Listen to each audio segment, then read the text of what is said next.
A chave da virada, capítulo 4. A chave da liberdade. Você já se sentiu escravizado por uma substância ou prática nociva? Se sim, deve ter percebido que o vício é um problema sério. Ele é uma fuga do que não queremos enfrentar ou uma forma de regular desejos reprimidos. É uma atitude que se tornou disfuncional, muito difícil de quebrar. É um tipo de autoflagelação em que usamos a culpa por algo conhecido para fugir do desconhecido. Em outras palavras, causamos um problema para nós mesmos a fim de termos uma razão para explicar nossos medos e frustrações. Quando algo não está bem resolvido na vida e o custo emocional para solucionar essa questão é muito alto, consciente ou inconscientemente, criamos mecanismos de fuga para não ter que enfrentar determinado problema, e um desses mecanismos é o vício. Ao entrar no mundo do vício, estamos sem saber trocando nosso bem-estar por migalhas de prazer, com o intuito de fugir do enfrentamento principal. Queremos evitá-lo ou dizemos para nós mesmos que não há solução. Assim, as frustrações, a infelicidade e o fracasso podem ser explicados por algo palpável, o vício. Ele pode ser exemplificado pela metáfora de um túnel subterrâneo usado para a fuga de um presídio. É oculto, cavado em lugares sujos e longe do olhar perscrutador das pessoas. Para passar por ele, é preciso se abaixar e se arrastar. Leva o indivíduo para longe do lugar que o aprisiona. É uma válvula de escape. Ao passar pelo túnel, a pessoa se suja e machuca. Entra em contato com animais repugnantes e pode contrair várias doenças. Mas, no caso do vício, como uma doença emocional, depois de rastejar pelo túnel todos os dias, ela volta para a prisão. Assim, nunca se liberta de fato. Uma forma de sair da prisão. Há vários tipos de situações que nos confrontam com desafios emocionais. Por exemplo, problemas no casamento, desajuste social, conflitos pessoais, frustração profissional, identidade sexual, insatisfação no sexo, dificuldades financeiras, sentimento de rejeição, descontentamento com a vida, crise existencial, tédio, perda da fé, questionamentos morais e religiosos, repressão familiar ou social e personalidade instável. São várias as situações que provocam um sentimento de desajuste e frustração, para os quais o indivíduo não enxerga uma solução ou nas quais não está disposto a enfrentar o custo da mudança. Essa condição provoca a sensação de aprisionamento mental, isto é, de uma vida que oprime. Então, nesse contexto, os vícios oferecem a ilusão de uma fuga libertadora, um lugar sujo, escondido. Para fugir em geral, procuramos mecanismos de geração de prazer, de maneira escondida ou, pelo menos, não habitual para a nossa realidade, com algumas exceções. O vício tende a ser uma atividade solitária, embora isso não seja uma regra definitiva. Tudo começa com atividades que vão provocando uma descarga química prazerosa no cérebro, com um efeito incrível. Aquilo dá uma sensação nova, diferente, poder, prazer e satisfação. O fato de ser algo proibido ou de difícil acesso acentua ainda mais o sentimento de conquista. Finalmente, experimentamos o poder de conseguir algo que substitua as frustrações. No entanto, na maioria das vezes, as atividades que promovem esse efeito estão relacionadas com o mundo proibido, moralmente divergente de nosso contexto, criminoso ou, no mínimo, questionável e ou reprovável. Ou seja, trata-se de um lugar sujo, secreto. E esse lugar passa a ser nosso refúgio solitário, longe das pessoas ou do contexto que nos aprisiona, longe do olhar perscrutador das pessoas. Uma das formas de nos sentirmos aprisionados em nossas frustrações é o julgamento alheio.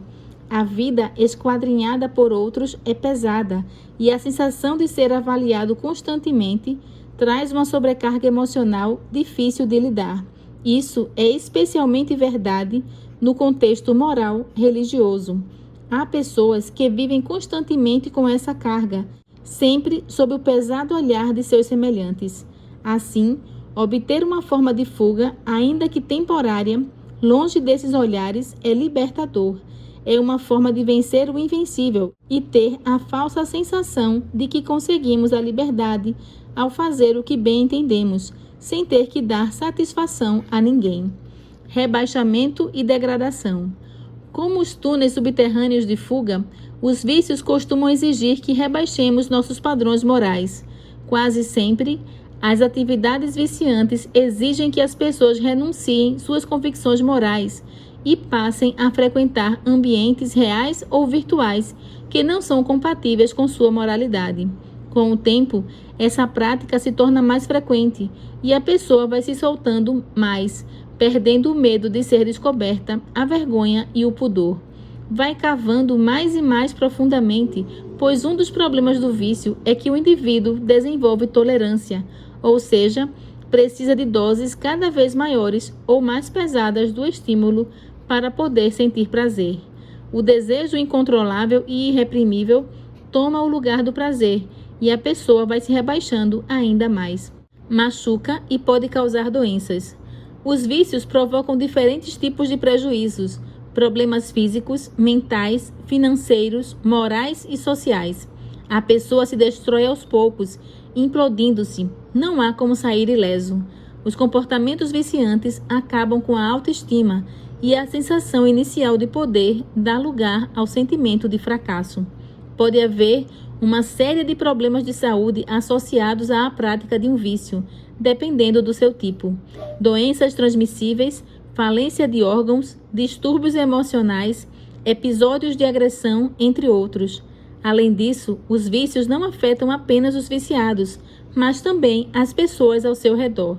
Diferentes tipos de vício: cigarro, sexo, doces, consumismo, jogos eletrônicos, drogas, redes sociais, medicamentos, pornografia, apostas, álcool, comida. Pensamentos escravizados. Vício é uma prática destrutiva que supera as convicções morais e escraviza o pensamento. Passos progressivos são dados em direção ao abismo e, mesmo sabendo disso, ainda segue-se adiante. As atitudes se tornam profundamente enraizadas e supervalorizadas, de modo que começam a pressionar outras partes da vida que eram anteriormente importantes.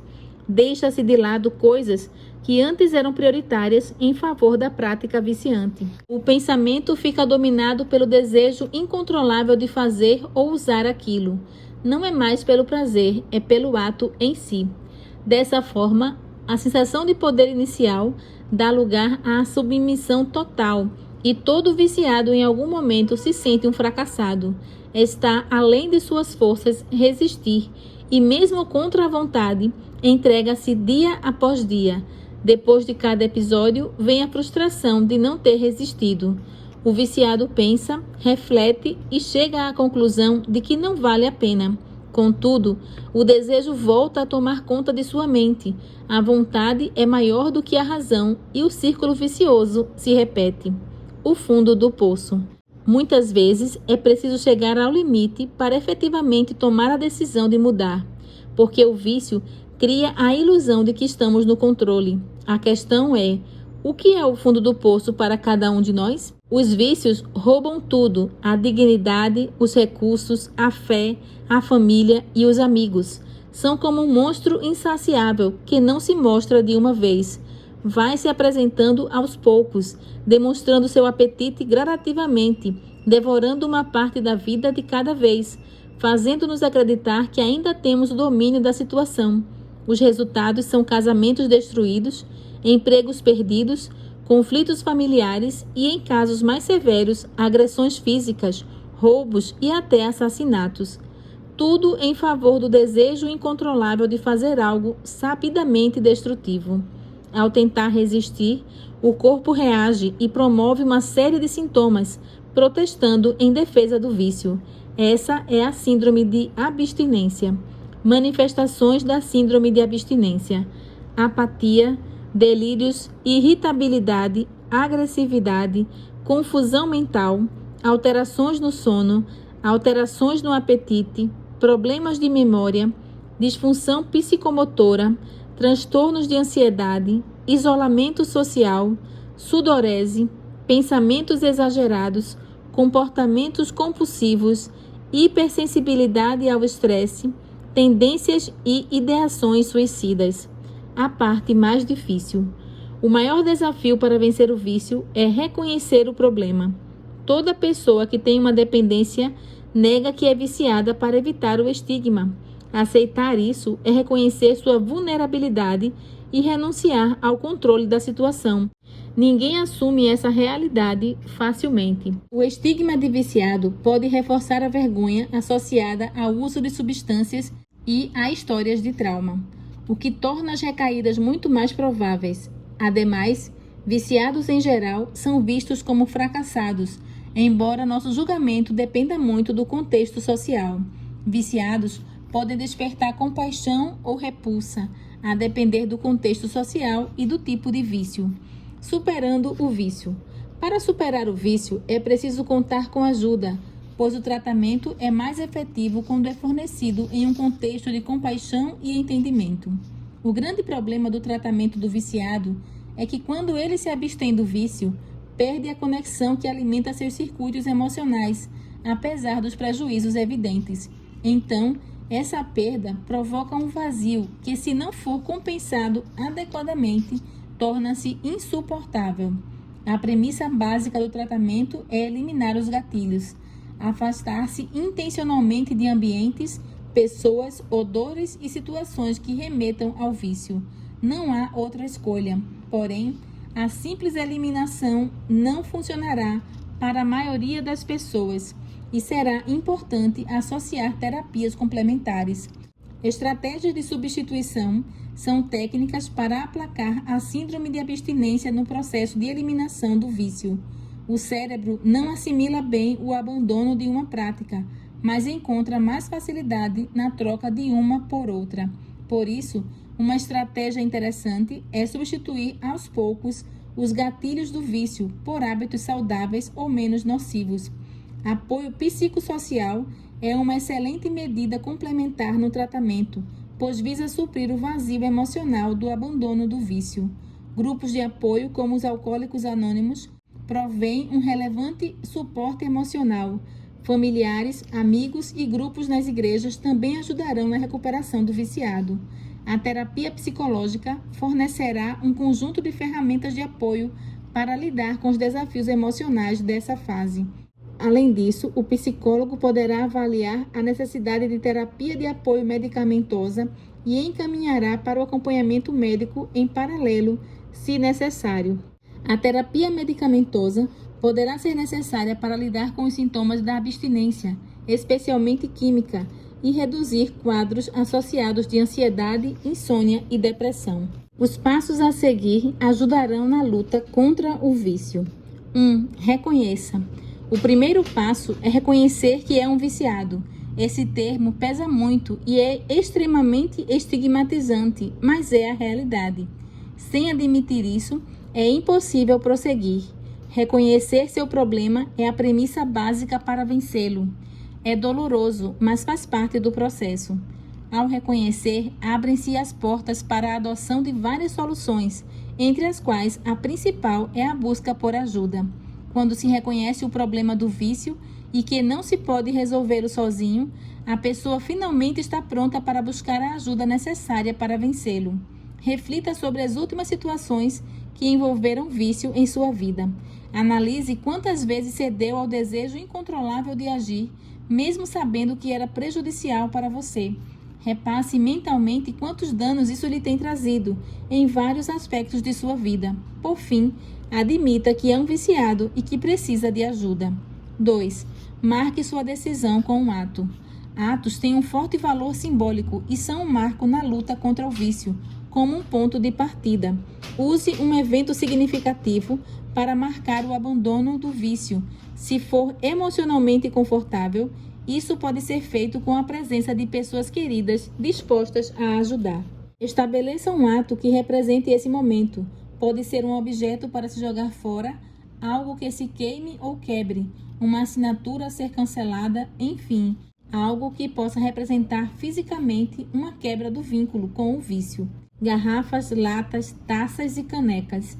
cigarros, cachimbos, seringas e afins, caixas de medicamentos, embalagens de drogas e frascos, baralhos, fichas de aposta e cartões de crédito, senhas de site e cancelamentos de assinatura.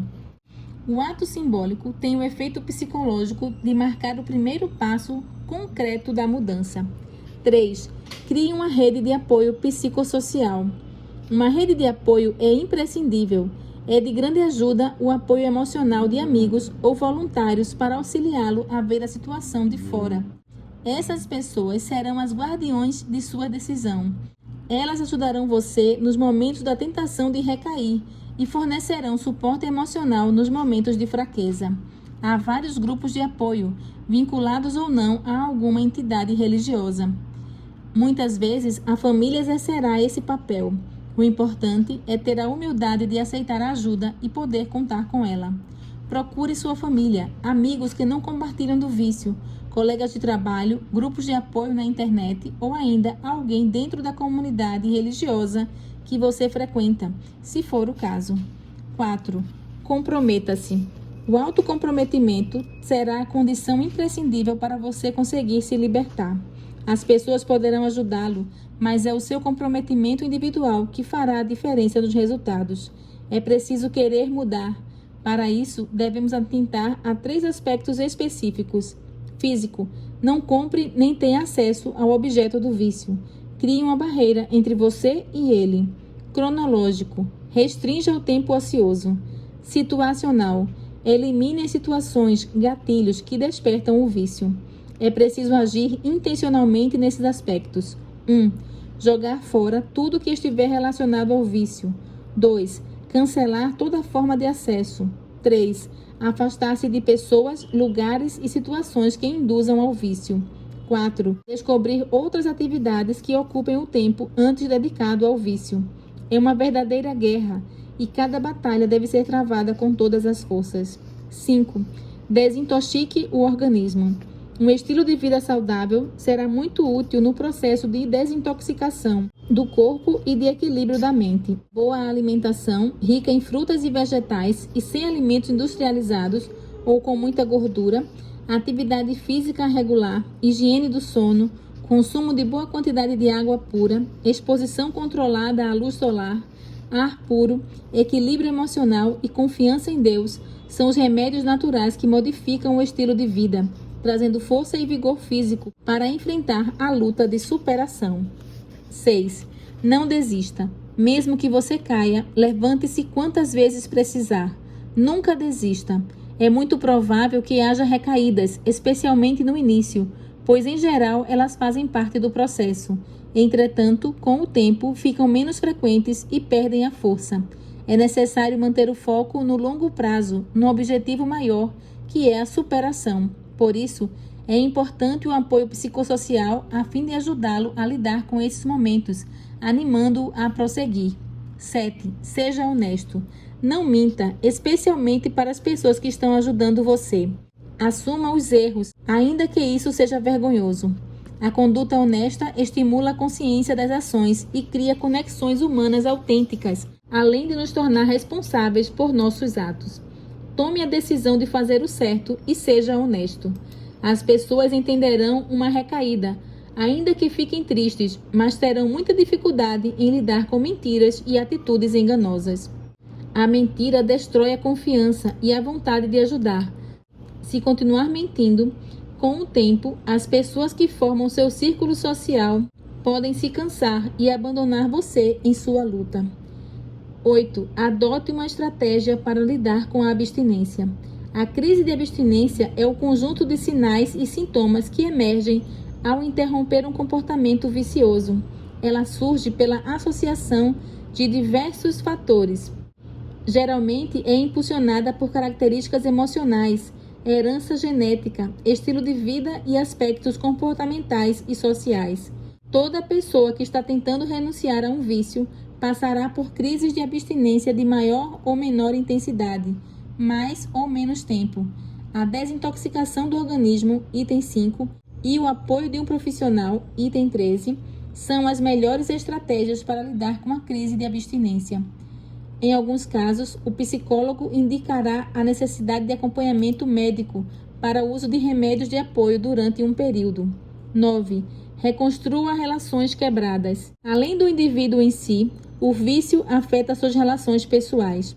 Mentiras, recaídas, despesas exorbitantes, ausências, agressões.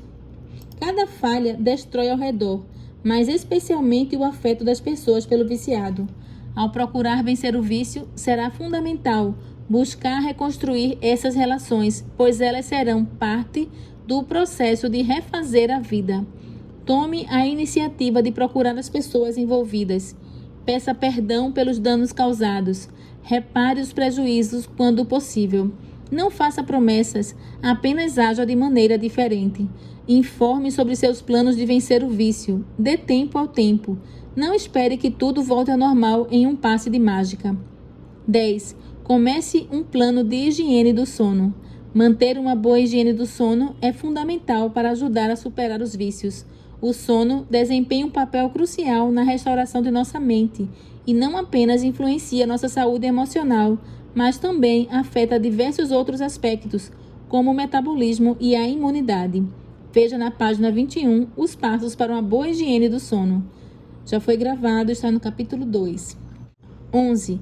Adote uma rotina de atividades físicas. Da mesma forma que o sono, a atividade física tem um papel essencial no processo de renovação bioquímica do corpo. Serve também como mecanismo de escape para amenizar e diminuir vários sintomas da ansiedade, resultante do processo de luta contra um vício. Confira dicas na página 75. 12. Desenvolva a espiritualidade. Cada pessoa carrega consigo profundas e íntimas necessidades espirituais. No entanto, como seres humanos, tendemos a negligenciá-las. A busca pela espiritualidade e o contato com o divino trazem serenidade ao nosso ser, desacelerando nossos pensamentos e tranquilizando nosso coração. Uma vivência espiritual autêntica não apenas promove a saúde, mas também fortalece nossa capacidade de enfrentar desafios. O sentimento de pertencimento a uma comunidade religiosa oferece força e paz de espírito. 13. Procure ajuda profissional. Na medida do possível, a terapia com o psicólogo ajudará muito. Será um ponto de apoio muito relevante para ajudar a restabelecer algumas pontes quebradas em sua estabilidade emocional. Esses caminhos precisam ser restaurados para que você possa seguir em frente e superar os desafios emocionais de reconstruir sua vida. Um psicólogo poderá orientar as melhores opções terapêuticas disponíveis e ser um ponto de apoio para a mudança, especialmente na gestão da crise de abstinência. Por ser alguém que está olhando de fora, poderá ajudar a identificar os gatilhos e oferecer alternativas de como lidar com eles, além de avaliar a necessidade de tratamento médico em paralelo com o uso de medicamentos. A chave da virada. No capítulo 15 do livro de Lucas, encontramos 3 histórias de perdas. Uma moeda que não sabia que estava perdida, uma ovelha que sabia que estava perdida, sofria por isso, mas não sabia como voltar ao redil, e o filho pródigo, que sabia que estava perdido, sabia como voltar para casa, mas estava preso em seus vícios.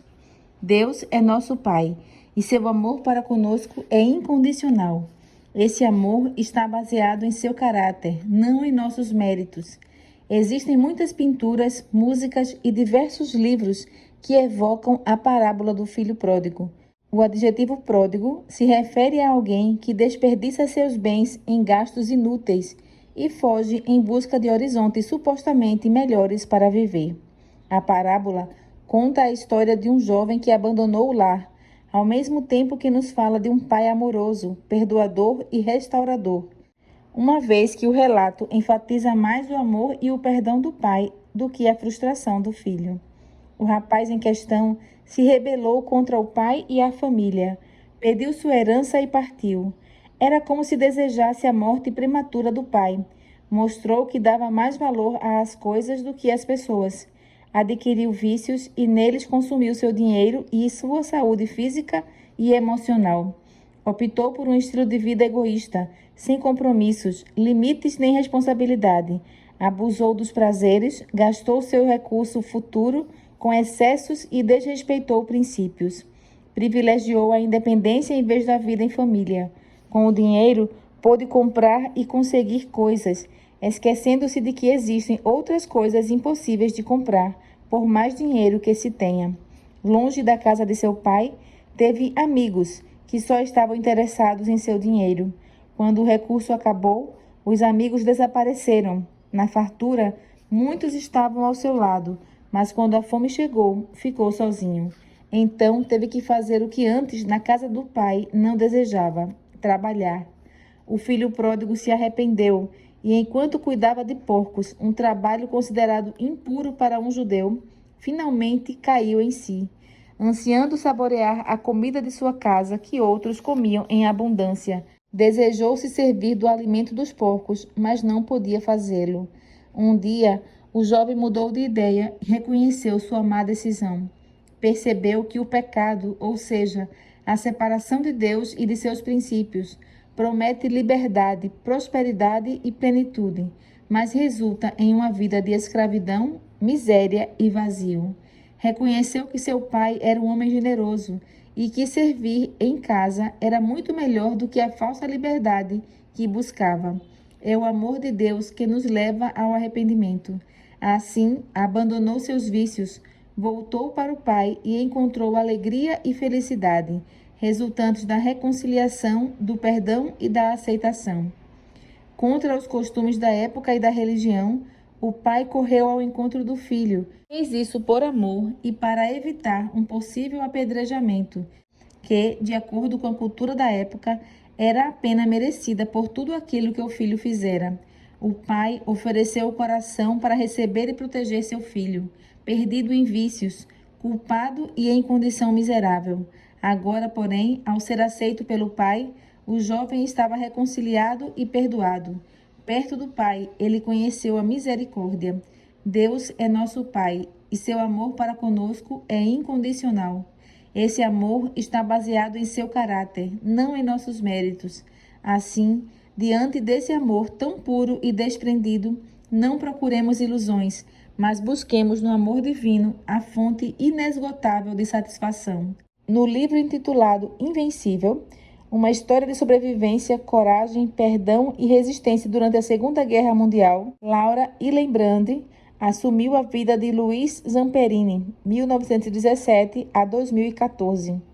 Um atleta norte-americano de origem italiana. Hoje, o livro é um best-seller. Louis teve uma infância difícil. Apoiado pela família, abandonou o uso de álcool e do cigarro. Então, passou a se dedicar aos treinos e rapidamente começou a vencer corridas. Em 1934, quebrou o recorde escolar na corrida de 1 milha e conquistou uma bolsa na Universidade do Sul da Califórnia. Em 1936, competiu nos Jogos Olímpicos de Berlim, na modalidade dos 5.000 metros. Classificou-se em 8º lugar e quebrou o recorde de volta com 56 segundos. Aos 19 anos de idade, era o atleta olímpico norte-americano mais jovem. Em 1941, Zamperini se alistou na Força Aérea dos Estados Unidos e foi enviado para uma ilha do Pacífico como tripulante de um bombardeio. Em 1943, o avião em que estava caiu no oceano. Dos 11 tripulantes, 8 morreram.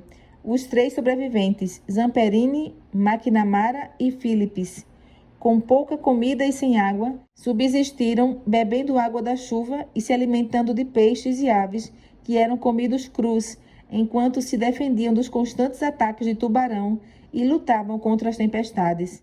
Várias vezes foram alvejados por um bombardeiro japonês. McNamara morreu após 33 dias no mar. No 47º dia à deriva, Zamperini e Phillips chegaram às Ilhas Marshall, onde foram capturados pela Marinha Imperial Japonesa.